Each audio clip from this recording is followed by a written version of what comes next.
Fala galera da primeira série, professor Luciano, Biologia, mais uma vez aqui com vocês, trazendo um assunto sobre a organização geral dos seres vivos, os tipos e tudo mais. Objetivos da aula: entender que os vírus não possuem células, suas características gerais, transmissão, prevenção. Também entender a organização básica das células e seu papel como unidade fundamental dos seres vivos. E concluir que os organismos são um complexo arranjo de sistemas com diferentes níveis de organização. Muito bem, gente. Eu sei que você sabe. Muito bem. Será que os vírus, como por exemplo o novo coronavírus, que a gente chama tecnicamente de SARS-CoV-2, causador da Covid-19, são considerados seres vivos? Então, pergunta básica: os vírus são considerados seres vivos? Vamos à resposta já direto.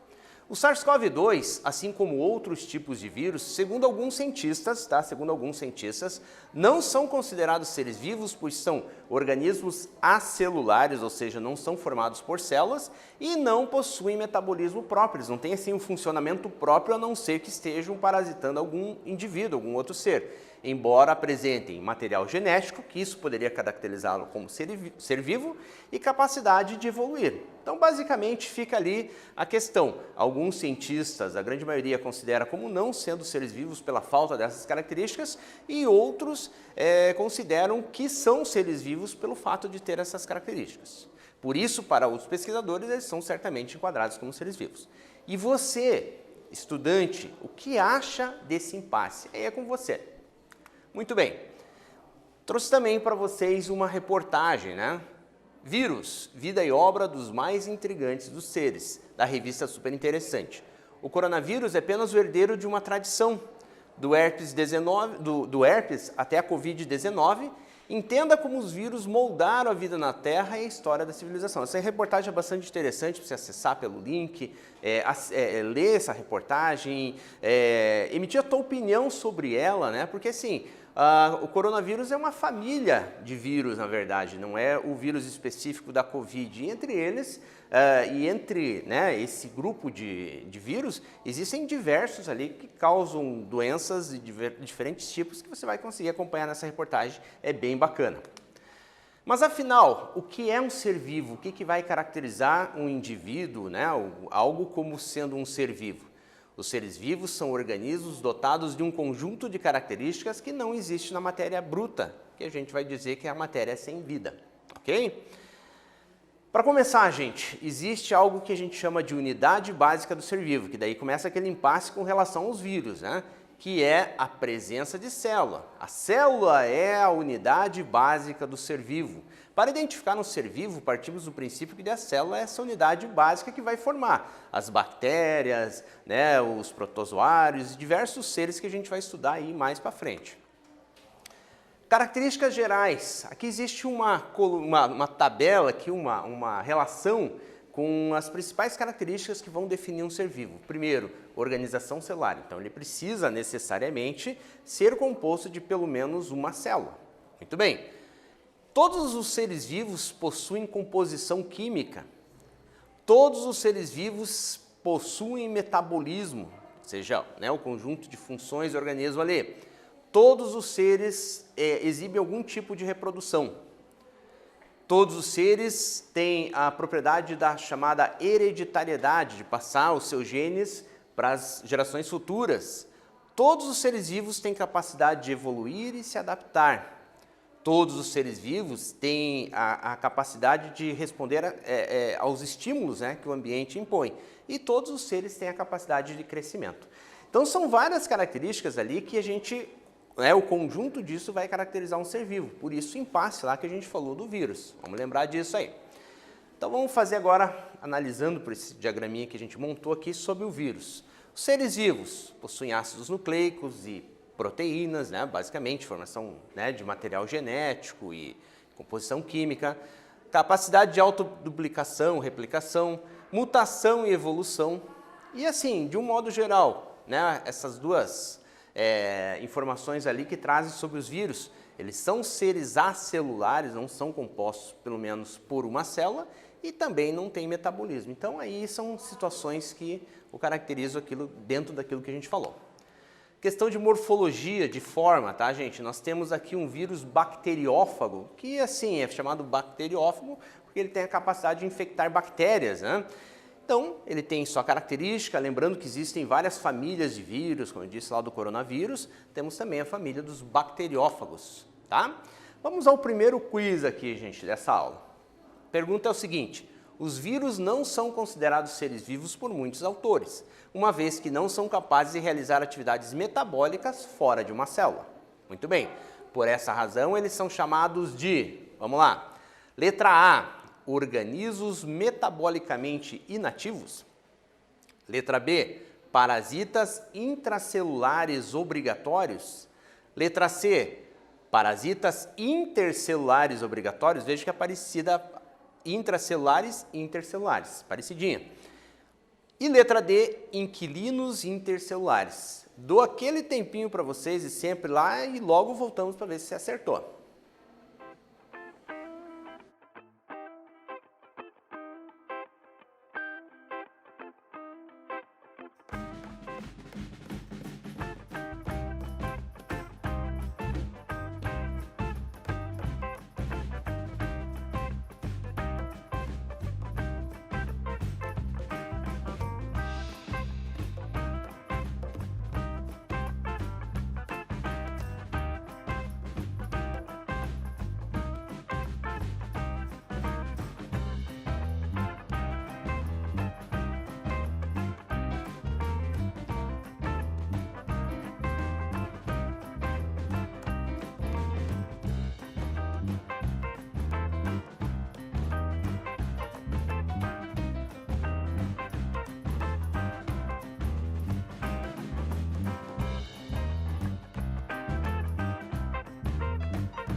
Vamos ver se acertou então, gente. Veja aqui, ó, essas duas palavrinhas, intracelulares é de dentro da célula, e intercelulares seria ao redor da célula.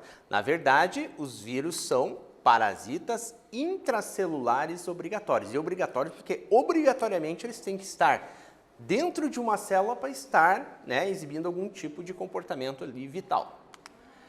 Transmissão dos vírus. Agora vamos analisar os tipos de transmissão de vírus. Lembrando também, gente, nem todos os vírus causam doenças e muitos deles causam doenças, mas não necessariamente. Às vezes só em alguns tipos de animais ou só nos seres humanos, né? Então, tem vários tipos ali que a gente tem que analisar.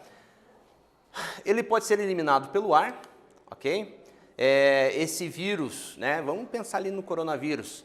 ele vai ser aspirado ali pelas vias aéreas de um novo hospedeiro, de uma nova pessoa ali, que vai receber isso, e aí entrando no organismo, ele vai penetrar nas células, ele vai fazer todo um trabalho daí de gerar, no caso, a doença, se a gente for considerar aí um vírus causador de doença no ser humano.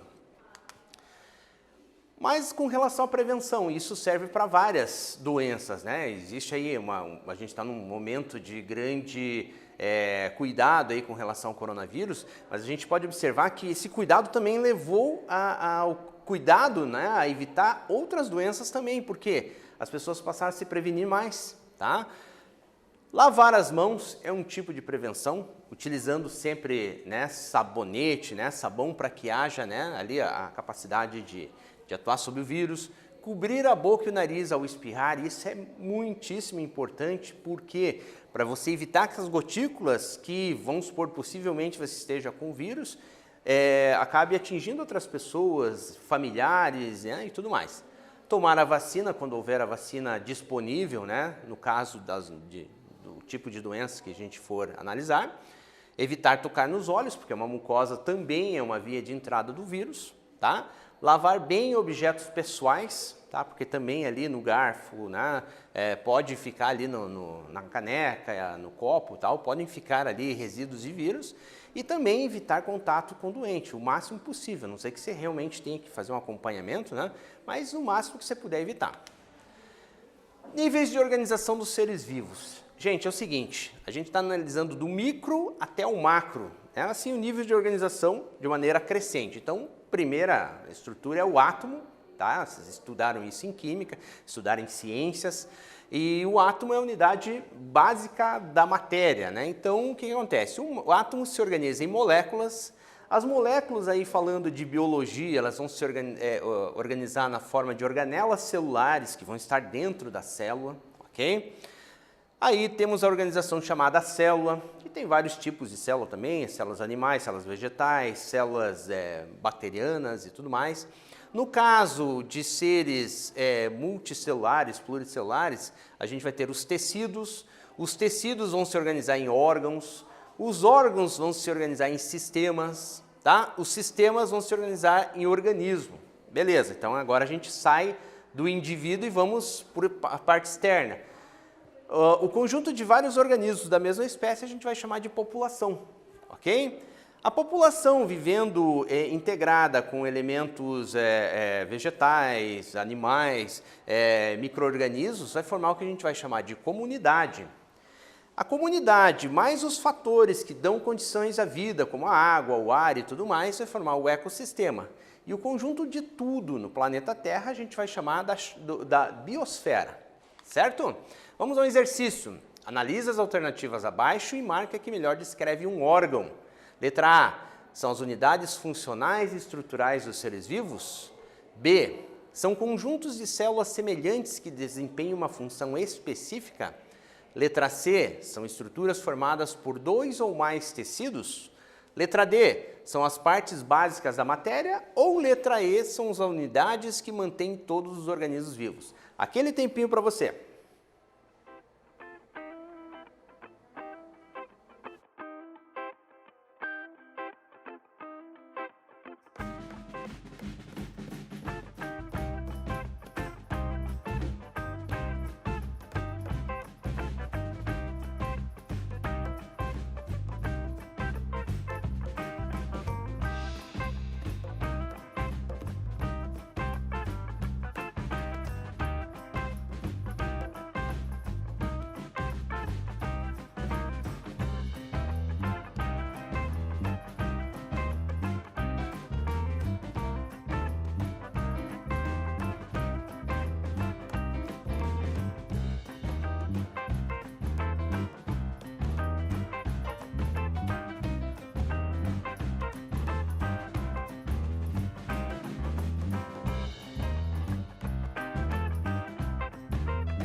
Vamos ver se acertou então?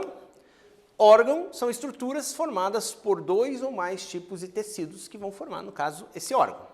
Níveis de organização dos seres vivos, né? Então, a gente tem aqui, de uma maneira, o diagraminha desenhadinho, né? Falando basicamente a mesma coisa que a gente falou naquele anterior.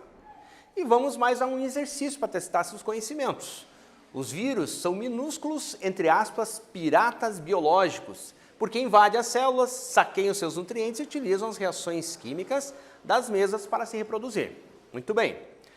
Logo em seguida, os descendentes dos invasores transmitem-se às outras células, provocando danos devastadores. A estes danos dá-se o nome de virose, como a raiva, a dengue hemorrágica, o sarampo, a gripe, etc.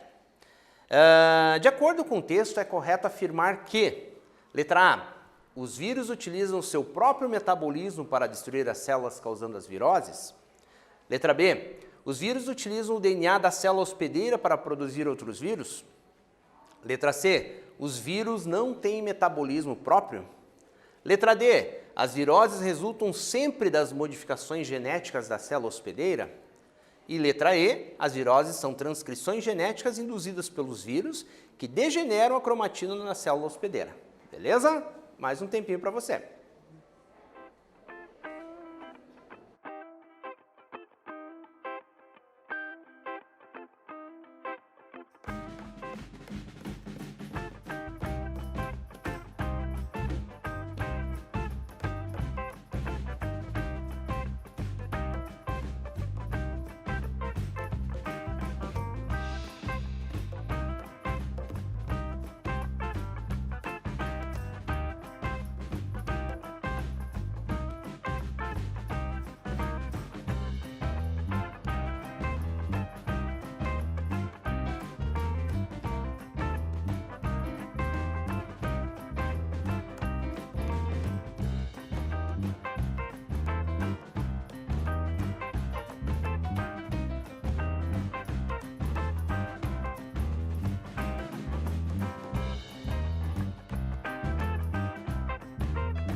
Já havíamos falado, né? Os vírus não têm metabolismo próprio, beleza?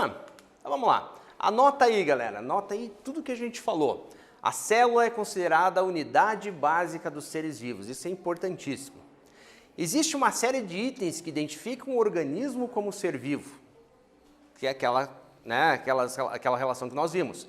Os vírus não são considerados seres vivos, pois são acelulares e não possuem metabolismo próprio, mas podem ser considerados por apresentarem mutações e evoluírem. Aquela questão polêmica lá, né?